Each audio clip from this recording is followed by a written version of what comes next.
তোমরাও কি বাড়িতে দোকানের মতন মোমো তৈরি করতে চাও? হুম, চিন্তা কিসের, আমি আছি তো, আমি শিখিয়ে দিই। প্রথমে কিছুটা পরিমাণ চিকেন কিমা নিয়েছি, তার মধ্যে পেঁয়াজ, একটু রসুন, নুন আর দিয়ে দেব গোলমরিচ। আর যদি তোমাদের কাছে পেঁয়াজ পাতা থাকে তবে খুবই ভালো, সেটা দিয়ে ভালো করে মেখে নেবে।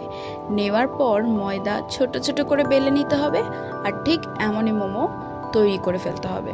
তারপর একটা পাত্রে গরম জল বসিয়ে তার ওপর একটা ঝাঁঝরিতে রিফাইন্ড অয়েল ব্রাশ করে নিয়েই মোমোগুলোকে স্টিমে দিয়ে দিতে হবে। ব্যাস রেডি আমাদের হোমমেড চিকেন মোমো।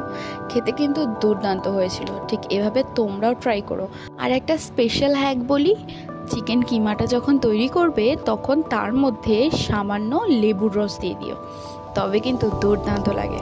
ভিডিওটা ভালো লাগে লাইক কমেন্ট শেয়ার সাথে সাবস্ক্রাইব করে দিও। টাটা।